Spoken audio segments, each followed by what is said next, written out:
Hello students, I'm Mr. Parmenter and I'm so happy to be here with you as we read and learn together. Please be sure you have a paper and pencil ready for today's learning activities. I'll be waiting right here.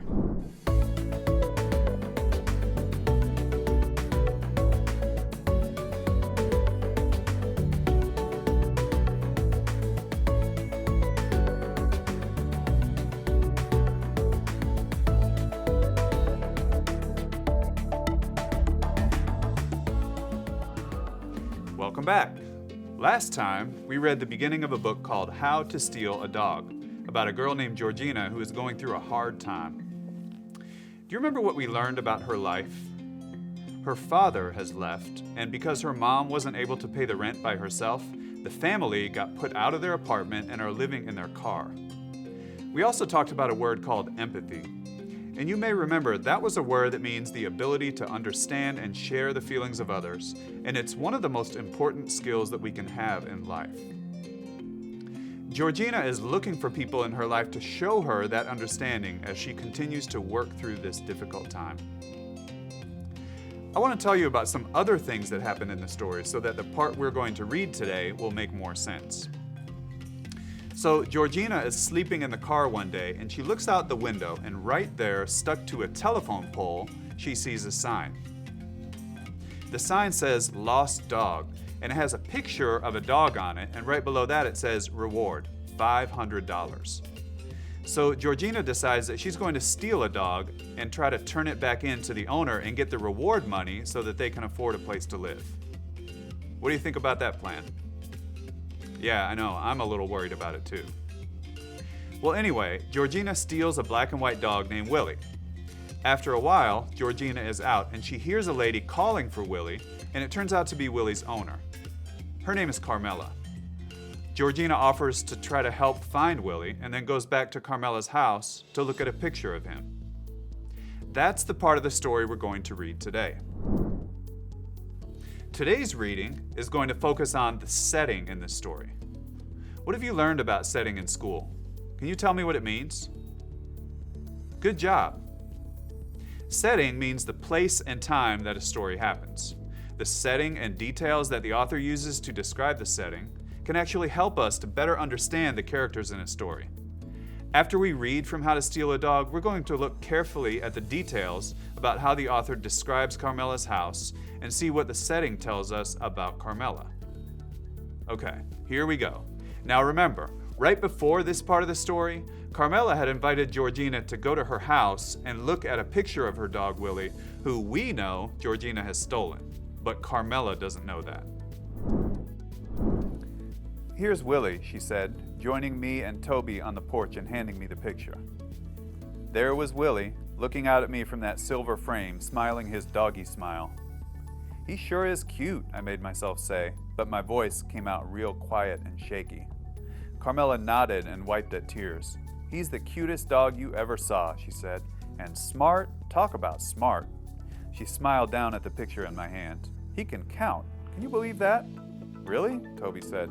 Carmela nodded. "Really, with his little paw, like this." She pawed the air with her hand. "Maybe he got lost," Toby said. Carmela shook her head. "Maybe, but it's just so unlike him. He knows this neighborhood real good, and everyone knows him." She took the picture from me and dropped into a rocking chair. "I can't figure out how that front gate got open," she said. "Maybe the paper boy or something," I said. "No, he just flings it up here on the porch." She looked out at the street. "I've driven everywhere I can think of. I called the animal control officer, I talked to all my neighbors. I just don't know what else to do." Then she started crying real hard again, and I had to look down at my feet. I could feel Toby fidgeting beside me. "Why don't you put up some signs?" I said. Carmela looked up. "Signs?" "Yeah, you know, lost dog signs." "Well, stupid me," she said. "Of course I should put up some signs. Me and Toby can help," I said. "Right, Toby?" "Right." Toby grinned at Carmela. "That would be great," she said, pushing herself out of the rocking chair with a grunt. "Y'all want to come inside?" Toby looked at me with wide eyes. We weren't supposed to go in anybody's house unless we knew them real good, but Carmela seemed okay to me. "Sure," I said. "Come on, Toby." I pulled on Toby's t-shirt. When we got inside, I looked around to see if Carmela's house was really as bad as it had looked from out on the porch. It was. A big, lumpy couch covered with a bedspread and piled with clothes and newspapers. A coffee table littered with soda cans and dirty dishes. A card table with a half-finished jigsaw puzzle. Shelves built into the wall were jammed with ratty-looking books, piles of papers, an empty fish tank, and a bowling trophy. Instead of the rose-covered carpet I had pictured, the wooden floors were bare and worn. And nearly everywhere I looked, there was a dog toy, all chewed up and loved.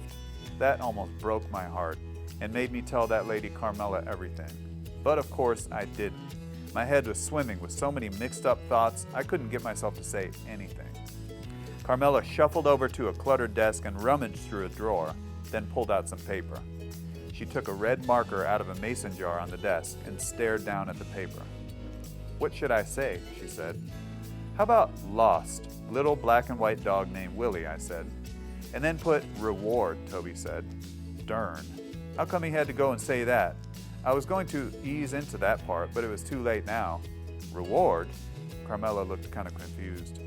I jumped in there before Toby could. Yeah, I said. That's a good idea. You know, just to make sure people notice and stuff." "You mean like money?" Carmela stared down at the paper on the desk. "Yeah, money," Toby said. I shot him a look. I wish he'd hush up and let me do the talking. "Yeah, money," I said. "That would make folks try real hard to find Willie." "Gosh," Carmela said, "I don't know." She pressed her lips together and kept staring down at the paper on the desk. Then she looked up at me and Toby. "How much money?" she said. $500, Toby blurted out. $500? Carmela kind of swayed a little bit like she was going to fall right over. "I haven't got that kind of money." "You don't?" I said. She shook her head. "Then how much reward could you pay?" I said. "Well, I was thinking maybe like $50. $50? That wasn't nearly enough." I felt Toby watching me. My mind was racing. But before I could think of what to say, Carmela sank down onto the lumpy couch with a whoosh. Then she shook her head and said, "I guess that's not very much, huh?" "Well, maybe you could get some more," I said. Carmela looked down at her lap. Little beads of sweat formed on her upper lip. "I guess I could ask for some extra hours at work," she said. Nice reading. Now, to help us record details about the setting, we're going to turn our paper into a graphic organizer. Take the paper that you grabbed at the beginning of our lesson and fold it into thirds, like this. Now, fold it into thirds again, starting at the bottom of the paper, and then open it back up. On the top of our paper, we need to label each column. Remember, columns go up and down on the paper. In our first column, we're going to record the specific setting. Go ahead and write setting at the top of that section. In the second column, we'll write detail from the text. This is where we will write details from the setting that the author includes. In the last column, let's write descriptive words. That's where we will record the words that help us to really be able to see exactly what Carmela's house looks like. Okay, back to the story. This part of the book is all about Carmela's house. So let's add that in the first column under setting, Carmela's house. Next, the author focuses on specific text details about Carmela's house to let us know. Let's add some of those details to the middle column. Do you remember what objects were inside Carmela's house that we read about? Yes, there was a couch. Add the word couch to that middle column. What else? Good job. It talked about a coffee table too, so let's add that. Now, if we just say couch and coffee table, it's kind of hard to visualize those things. But when the author chooses descriptive words, it helps us to really get the right picture of those details in our minds. Let's look at the description of the couch and see what we can capture in that last column. Lumpy couch covered with a bedspread and piled with clothes and newspapers. Which words in this text really describe the couch? Good job. We definitely need lumpy. And let's also add piled with clothes and newspapers. Let's look at the detail about the coffee table. The author said, a coffee table littered with soda cans and dirty dishes. Where are those descriptive words here? Good. The word littered is important, and we also have dirty. Go ahead and add them to your last column. These words that the author has chosen to describe Carmela's house are definitely giving me some clues about what her life is like, and that feels very important. But let's wait and talk about our conclusions after you try. I'm going to give you the last 2 text details to take a closer look at. One of them is the shelves. Add that to your middle column now. Here's how the author described the shelves. Shelves built into the wall were jammed with ratty-looking books. Which descriptive words will you add to that last column this time? Great job. I heard you say ratty-looking. Now try one more, and this last one is about how the floors looked. So write floors in that middle section.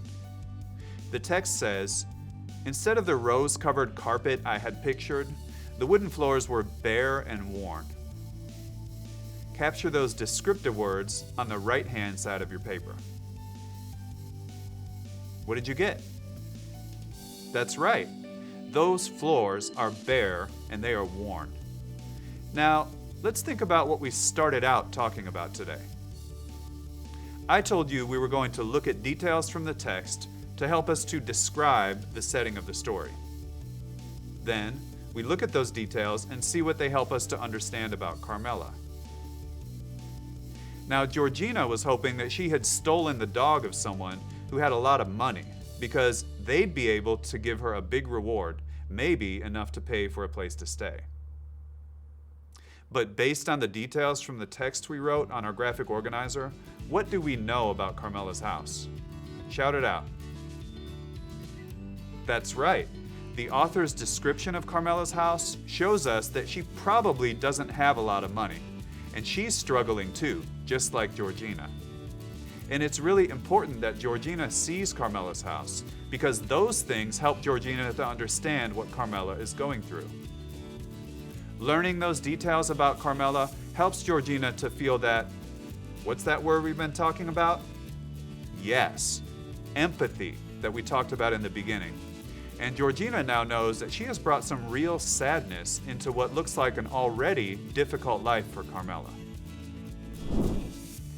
Today we learned that we can use details from the text to describe a story's setting. We also learned that the way an author chooses to describe the setting can reveal important information that the author wants us to understand. Next time you're reading on your own, pay attention to the details in the text and think about what the description of the setting might mean for the story. Thank you so much for learning with me today. I hope you'll come back next time to practice our reading skills and see what happens next in How to Steal a Dog.